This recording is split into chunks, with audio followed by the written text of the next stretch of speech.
बिस्मिल्लाहिर्रहमानिर्रहीम। अस्सलाम वालेकुम। कैसे हैं आप सब? उम्मीद करती हूँ कि अल्लाह पाक के फजल करम से आप बिल्कुल खैरियत से होंगे। तो जी आज मैं आपके साथ शेयर करूँगी ड्राई फ्रूट केक की रेसिपी। बहुत ही ज़्यादा मज़ेदार ये केक बनकर रेडी होता है। इसका टेस्ट बहुत ही ज़्यादा ज़बरदस्त होता है।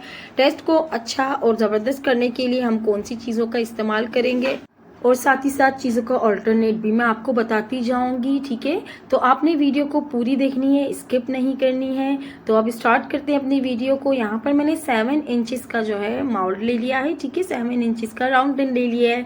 आप 6 से 7 इंचेस के टिन में आराम से ये रेसिपी बेक कर सकते हैं। ठीक है, तो सबसे पहले जो है ना, मैंने बटर पेपर को इस तरह कट कर दिया है। बटर पेपर को कट अब मैंने किया, मुझे थोड़ा सा बड़ा लग रहा था तो फिर मैंने इसे मजीद जो इस तरह अगर आप फोल्ड करके कट करते हैं ना, बिल्कुल एक्यूरेट साइज का कट हो जाता है। इस तरीके से आपने जो है ना सेंटर में कोन बनाकर रख देना है, तो आपको आइडिया हो जाएगा। फिर यहाँ से ये देखिए इतना ज्यादा था साइज में, तो फिर मैंने इसको इक्वल करके कट कर दिया था। तो ये वाली जो चीज है आपने सबसे पहले करनी है। सबसे पहले आपने बेसिकली करना ही होता है टिन को ग्रीस करने का काम। और इस जो रेसिपी में है, मैं ड्राई फ्रूट्स का यूज कर रही हूँ। जो जो मेरे पास ड्राई फ्रूट्स अवेलेबल थी तो मैंने उन सब का यूज किया है, क्योंकि ये मेरा ऑर्डर का केक था, कस्टमर की डिमांड थी। तो फिर मैंने उनको जो है ना तमाम ड्राई फ्रूट्स डालकर दे दिया। आप इसको जो है ना सिर्फ आलमंड के साथ भी बना सकते हैं। ये आलमंड केक वाली रेसिपी जो है उसके साथ भी बड़ा अच्छा वर्क करेगा। इनको मैंने बटर के साथ ग्रीस किया है। ठीक है, आपने भी बटर के साथ ही ग्रीस करना है। बटर आपका सॉफ्ट होना चाहिए तो बहुत ही इजीली ग्रीस हो जाएगा। अगर हार्ड होगा ना तो फिर ग्रीस करने में आपको प्रॉब्लम हो जाएगा। फिर इसके बाद जो है मैंने इस पर बटर पेपर रखकर अगेन जो है ना इस पर मैंने थिक सी एक बटर की लेयर लगाई है। थिक लेयर लगाने का जो रीजन है वो ये रहा कि ताकि इस पर जब मैं ड्राई फ्रूट्स लगाऊं तो वो अच्छे से स्टिक हो जाए, अपनी जगह से हिले नहीं। ठीक है, बटर को आपने अच्छे से ग्रीस कर देना है। फिर इस पर आपने इस तरीके से जो है ड्राई फ्रूट्स रख देने हैं। तो यहाँ पर मेरे पास जो ड्राई फ्रूट्स अवेलेबल थे मैं वो सब रख रही हूँ, जिसमें काजू, पिस्ता और आलमंड, किशमिश, अखरोट वगैरह शामिल थे। ठीक है, आपके पास जो है आप रख दें। इसके अलावा जो है ना आप सिर्फ और सिर्फ आलमंड के साथ भी ये बना सकते हैं। इससे बहुत ही ज़्यादा मज़ेदार सा आपका ड्राई केक बनकर रेडी होगा। और इस ड्राई केक के लिए मैं जिन चीज़ों का यूज़ कर रही हूँ ना वो आपको मैं साथ ही साथ वीडियो में बताती जाऊँगी। तो इस तरीके से मैंने जो है ना ड्राई फ्रूट्स रखकर इसके साथ अरेंज कर दिए थे, मगर फिर मुझे याद आया कि ये तो मैंने उल्टे ही सारे रख दिए। फिर इसके बाद मैंने अगेन जो है ना इसे पलट कर सीधा कर लिया था। तो इस तरीके से जो है ना मैंने सारे ड्राई फ्रूट्स अरेंज कर लिए थे। और कुछ जो ड्राई फ्रूट के क्रश थे ना मेरे पास, जो मैंने क्रश करके रखे थे, थोड़े से क्रश भी मैं इसके ऊपर लगा दूंगी। ठीक है, वो क्रश भी मैंने लगा दिए हैं इसके ऊपर। और वो वीडियो मुझसे नहीं रिकॉर्ड हुई क्योंकि मैं इसे सीधे करने में लग गई थी। ठीक है, इस तरीके से इसे ग्रीस करके अब मैं इसे फ्रिज में रख दूंगी ताकि अच्छे से सेट हो जाए। फ्रिज में आपने लाजमी रखना है, इससे क्या होगा बटर थोड़ी सी हार्ड हो जाएगी और ड्राई फ्रूट्स अच्छे से जो है ना स्टिक हो जाएंगे। अब इस रेसिपी के लिए मैंने लिया है 125 ग्राम बटर। अच्छा, आप अब मुझसे पूछेंगे कि ऐसे हम ऑयल में बना सकते हैं? बिल्कुल, आप ऑयल में भी बना सकते हैं, मगर ये जो रेसिपी है ये बटर के साथ ही बनती है। ठीक है, बटर के साथ जो है ना इसका टेस्ट बहुत इनहेंस हो जाता है, बहुत ही मज़ेदार सा। जब केक खाते हैं ना तो ऐसा लगता है जैसे हम बटर का खा रहे हैं। ठीक है, तो अब इसमें मैं शामिल करूंगी 125 ग्राम पीसी हुई चीनी। 125 ग्राम मैंने बटर ले लिया है। बटर जो मैं यूज़ कर रही हूँ अनसॉल्टेड है। ठीक है, आप सॉल्टेड बटर का भी यूज़ कर सकते हैं इसमें।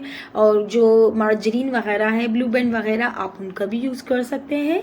लेकिन मैंने यहाँ पर जो है ना बाज़ार का अनसॉल्टेड बटर यूज़ किया है। अब इसमें मैं 125 ग्राम पाउडर चीनी डाल रही हूँ। रेगुलर जो चीनी है घर की दानेदार, आप वो भी यूज़ कर सकते हैं, लेकिन उसके साथ जो है ना फिर आपको बहुत ज़्यादा टाइम लगेगा। बेहतर यही है कि आप ग्राइंडर में ग्राइंड कर ले, फिर आप ग्राम्स कर ले, क्योंकि 125 ग्राम जो है ना आपने चीनी इसमें शामिल कर देनी है। इस रेसिपी की मैं कप्स में आपको मेजरमेंट नहीं बता रही, लेकिन अगर आप फिर भी कप्स में चाहते हैं तो आपको ये कप सेट कर ले। ठीक है, आप उस हिसाब से कर ले, क्योंकि चीनी जो होती है ना वो ग्राम्स में कुछ और होती है, कप्स में कुछ और होती है। बटर कप्स में कुछ और है, ग्राम्स में कुछ और है। ठीक है, और इसी तरह जो मैदा है वो भी कप्स में कुछ और होता है, ग्राम्स में कुछ और होता है। लेकिन फिर भी मैं कोशिश करूँगी आपके साथ कप्स वाली भी रेसिपी शेयर करने की। अब इनको अच्छे से जो है ना हम बीटर की मदद से बीट कर लेंगे ताकि फ्लफी सा हो जाए, और साइडों से स्क्रैपर की मदद से बार बार स्क्रैप करते जाएंगे ताकि जो चीनी और बटर वो अच्छे से वेल कंबाइंड हो जाए। तो अब जब फ्लफी हो गया है, इसमें मैंने शामिल कर दिया है 1 अदद अंडा। अंडों को हमने अलग अलग ही इसमें शामिल करने, एक साथ सारे अंडे नहीं शामिल करने, ठीक है। तो पहले मैंने एक अंडा शामिल कर लिया और आप देख सकते हैं तकरीबन 30 से 35 मिनट के लिए 30 से 35 सेकंड्स के लिए जो है मैं इसे बीट करूंगी। बहुत ज़्यादा नहीं करेंगे, 30 से 35 सेकंड के अंदर ही अंडे अच्छे से जो है ना बटर के साथ बीट हो जाएंगे। फिर दूसरा अंडा तोड़कर इसमें शामिल करूंगी, इसे भी जो है ना मैं 30 से 35 मिनट के लिए बीट कर दूंगी और इसी तरह फिर मैं तीसरा अंडा शामिल करूंगी, ठीक है। इस वाली रेसिपी में मैंने टोटल 3 अंडों का शामिल किया है। और अब यहाँ पर जो है ना आपको लगेगा कि बटर जो आपका है वो फटा फटा सा लग रहा है, तो इसमें आपको घबराने की ज़रूरत नहीं है, क्योंकि जब हम अंडे शामिल करेंगे ना बटर वाले मिक्सचर में तो वो आपको लगेगा कि आपका जो बैटर है वो फटा फटा सा है, ठीक है। तो ये इसी तरह ही बनता है, क्योंकि अंडों में फैट्स होता है, तो फैट्स की वजह से जो है ना आपको ऐसा फील होगा जैसे कि आपका बैटर फटा सा है, ठीक है। तो इसमें आपने बिल्कुल भी घबराना नहीं है, इसका जो बैटर है वो ऐसे ही बनता है। फिर मैं स्क्रैपर से अच्छे से इसकी साइडों को क्लीन कर दूंगी ताकि हमारा जो मिक्सचर है वो अच्छे से वेल कंबाइंड हो जाए। और फिर इसके बाद जो है इसमें मैं तीसरा अंडा शामिल कर दूंगी और फिर अगेन जो है ना मैं इसे 30 से 35 मिनट तक के लिए बीट करूंगी, ठीक है। तो आपने रेसिपी को बिल्कुल ध्यान से देखना है, एक एक चीज़ आपने नोट करनी है। जो जो चीज़ें मैंने इसमें यूज़ की हैं आपने भी एक्यूरेट मेजरमेंट के साथ बनानी है, तभी जाकर आपका जो है ना केक अच्छा सा बनेगा। और मेरी एक सब्सक्राइबर थी, मुझे याद नहीं आ रहा उनका नाम क्या था, मगर उन्होंने मुझसे ये पूछा था कि टी केक की जो रेसिपी होती है बहुत सारे लोग जो हैं वो लिक्विड बताते हैं, बहुत सारे लोग जो हैं बैटर गाढ़ा बताते हैं, तो बेसिकली इसकी रेसिपी होती क्या है। तो टी केक की तो हर तरह से बन जाती हैं, कुछ ऑयल बेस्ड होते हैं, कुछ बटर से बनती हैं। तो जो बटर से बनती है ना उनको आपको लगेगा कि उनका बैटर गाढ़ा है, ठीक है। जो ऑयल बेस्ड होती है उनमें आपको लगेगा कि लिक्विड ही सा है, ठीक है। और अंडों का फॉर्म अच्छे से जब बनता है तो भी आपको बैटर गाढ़ा दिखता है। तो इसमें आपको जो है ना परेशान होने की ज़रूरत नहीं है, दोनों तरीके से वर्क करता है। अब मैंने इसमें शामिल कर दिया है half teaspoon lemon essence और half teaspoon vanilla essence. दोनों एसेंस को मैंने इसलिए शामिल किया है क्योंकि दोनों से जो है ना टेस्ट बड़ा अच्छा आता है। कभी आप ट्राई करें दोनों एसेंस शामिल करके ना टी केक्स में, तो बड़ा ही ज़बरदस्त सा टेस्ट आ जाता है, ठीक है। तो दोनों एसेंस मैंने हाफ टी स्पून शामिल कर दिए। फिर अगेन जो है ना मैं इसे अब बीट कर लूँगी ताकि अच्छे से तमाम चीज़ें इसमें वेल कंबाइंड हो जाएं। और ड्राई इंग्रेडिएंट जो इसमें मैं शामिल करूँगी वो भी आपने गौर से देखना है, क्योंकि ड्राई इंग्रेडिएंट में मैं एक ऐसी चीज़ शामिल करूँगी जिससे केक का टेस्ट जो है ना वो बहुत ही ज़्यादा इन्हेंस हो जाएगा। तो यहाँ पर बीटिंग का काम ख़त्म हो चुका है। विस्कर को अब मैं बंद कर दूँगी, ठीक है। ब्लेड्स इसके मैं रिमूव कर दूँगी अच्छे से साफ़ करके। अब बारी आती है ड्राई इंग्रेडिएंट्स की। तो ड्राई इंग्रेडिएंट्स के लिए मैंने लिया हुआ है 125 ग्राम मैदा, ठीक है। ऑल पर्पस फ्लोर का मैं यहाँ पर यूज़ कर रही हूँ 125 ग्राम्स। इसमें मैं शामिल करूंगी 1 टीस्पून बेकिंग पाउडर और इसके टेस्ट को इन्हेंस करने के लिए मैं इसमें शामिल करूंगी 1 टेबल स्पून मिल्क पाउडर, ठीक है। मिल्क पाउडर किसी भी कंपनी का आप यूज़ कर लें, इससे बहुत ही अच्छा और रिच सा टेस्ट आ जाएगा केक में। अब जो है ना केक के ये ड्राई इंग्रेडिएंट्स जो है इनको मैं छान कर बटर वाले बैटर में शामिल कर दूंगी। अच्छे से आपने छान कर ही शामिल करना है ताकि कोई भी लम्ब इसके अंदर ना रहे। अब स्पैचुला की मदद से मैं इसकी मिक्सिंग करूंगी और जब मैं इसकी मिक्सिंग करूंगी ना आप देख सकते हैं मैं किस तरीके से मिक्स कर रही हूँ। आपने भी बिल्कुल ऐसे ही हल्के हाथों से इसे मिक्स कर देना है। तो यहाँ पर अब आपको लगेगा ये जो बैटर की कंसिस्टेंसी है ना वो थोड़ी सी थिक है। तो ये वाला बैटर बेसिकली जो है थिक ही बनता है क्योंकि ये बटर बेस्ड है।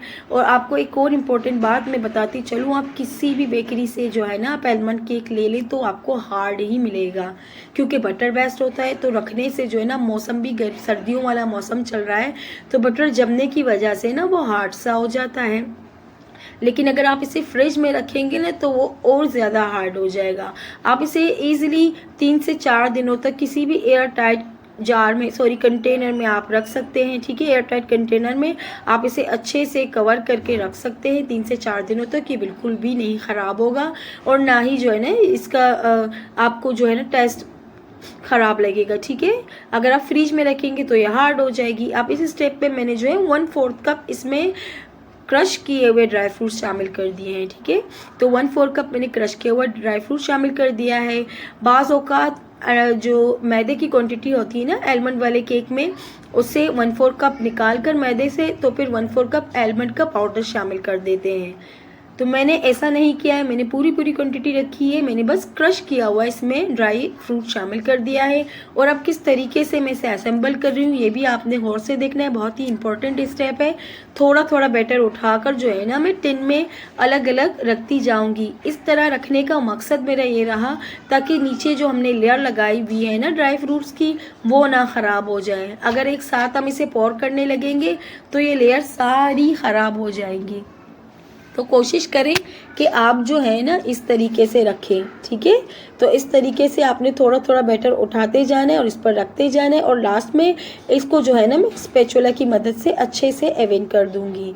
इसमें कोई जो है ना टूथपिक वगैरह नहीं यूज़ करनी, नहीं तो नीचे लग सकती है।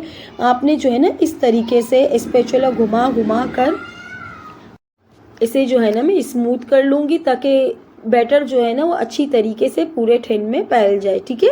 तो ये वाला स्टेप जो है ना आपने अपने माइंड में रखना है, किस तरीके से जो है ना मैंने इस बैटर को इस टिन में डाल दिया है। अब अच्छे से जो है ना इस क्रेपर को साफ कर दूंगी और बाकी का बचा हुआ इस तरीके से मैं इसमें लगा दूंगी। इसके बाद जो है ना अब डैब डैब करेंगे।